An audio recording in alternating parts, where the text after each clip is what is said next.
देखिएगा चेन्नई में काम करता था, चेन्नई में काम करता था। राजा क्या काम करता था? क्या हुआ? घर पर से कल ले गए उठा के। हर बेटा चेन्नई में काम करे, कुछ नहीं पता। मेरे बेटा को खोजिए, क्या हुआ बताइएगा। मेरे बेटा को खोजिए।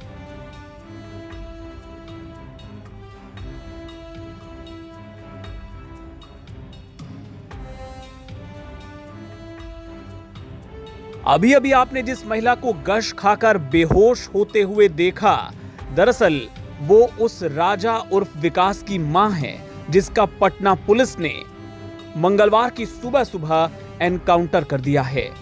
राजा के परिजन उस जगह पर पहुंचे। रोते बिलखते परिजनों ने हंगामा कर दिया। उन्होंने बताया कि राजा चेन्नई में रहता था। राजा की मां अपने बेटे के शव को ढूंढने के लिए यहां वहां भटकती हुई नजर आई। घर की अन्य महिलाएं भी शव को ढूंढ रही थी। हालांकि जो राजा का शव था उसे पुलिस ने पोस्टमार्टम के लिए अस्पताल भेज दिया था। आपको बताएं कि विकास की मां ने अपने बेटे को पूरी तरह से निर्दोष करार दिया है।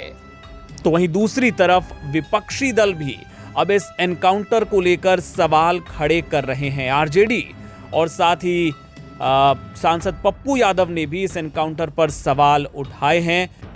आपको बताएं कि गोपाल खेमका हत्याकांड के मुख्य साजिशकर्ता बिल्डर अशोक शाह को भी पुलिस गिरफ्तार कर चुकी है। शाह ने शूटर उमेश यादव को 3.5 लाख रुपए में हत्या की सुपारी दी थी।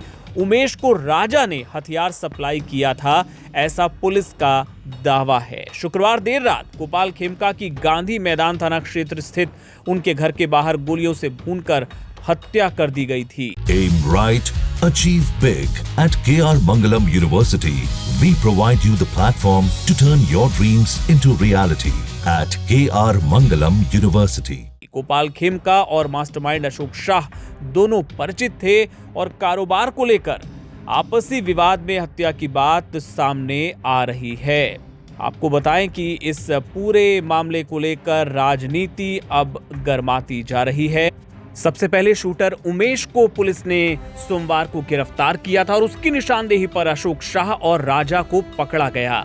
आधी रात को जांच के दौरान पुलिस राजा को माल सलामी इलाके में लेकर पहुंची थी तो गंगा घाट के पास उसने फायरिंग करके भागने की कोशिश की, ऐसा पुलिस का दावा है। और जवाबी कार्रवाई में पुलिस की गोली लगने से उसकी मौत हो गई। हालांकि विपक्षी दल इसको लेकर सवाल उठा रहे हैं। वो पुलिस से ये मांग कर रहे हैं कि अगर इससे जुड़ा कोई वीडियो है, कोई सीसीटीवी फुटेज है तो वो पेश किया जाना चाहिए ताकि इससे जुड़े जो भी शक व शुबा हैं वो दूर हो सकें।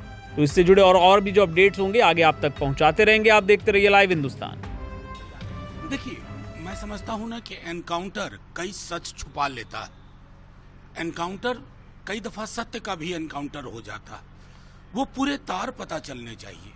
और गोपाल खेमका जी के अलावा बिहार का कोई जिला नहीं है जहां प्रतिदिन या तो हत्या, डकैती, बलात्कार जैसी चीजें ना हो रही हों।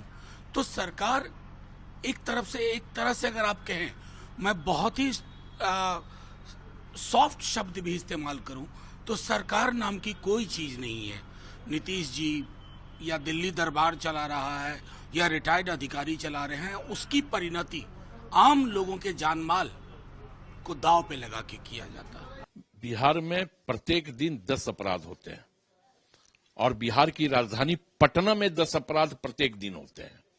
उसमें से एक दिन 1 साल के बाद एक अपराधी को पुलिस ने इनकाउंटर किया है। तो ये मार्किंग नहीं है, हो सकता है सरकार का, ये रेटिंग नहीं हो सकता सरकार का। अपराधी खुलेआम घूम रहे हैं, जेल से अपराध हो रहे हैं और नीतीश कुमार की प्रशासन और नीतीश कुमार जी मौन साधना में बैठे हुए हैं। तो हमें लगता है कि एक अपराधी का इनकाउंटर करके वो क्या बताना चाह रहे हैं, जबकि बिहार में प्रत्येक दिन अपराध का बाढ़ आया हुआ है।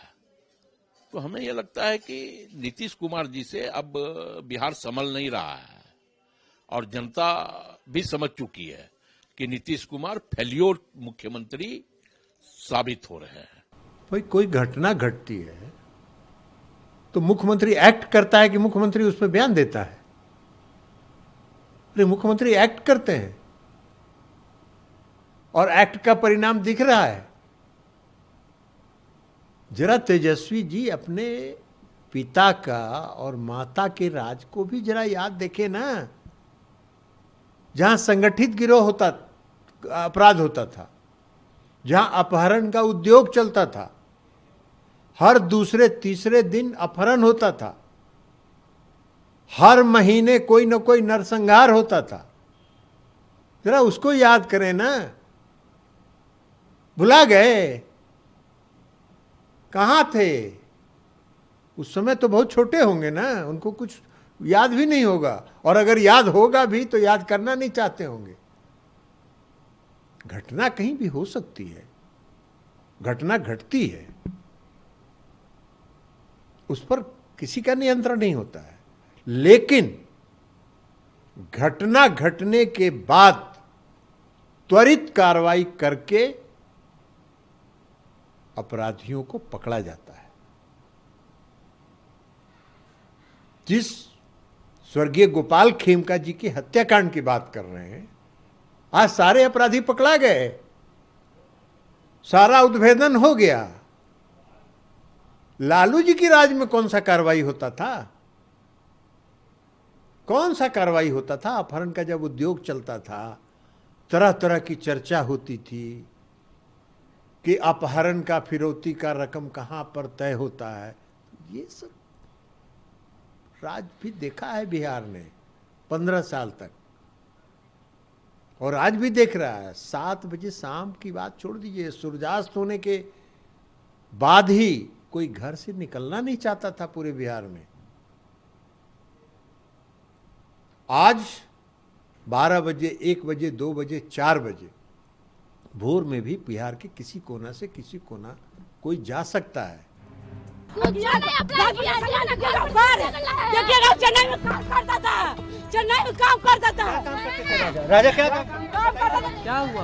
घर पर से कल ले गए उठा के, हर बेटा चेन्नई में काम करे। कुछ नहीं पता, मेरे बेटा को खोजिए। क्या हुआ बताइए? बेटा को खोजिए।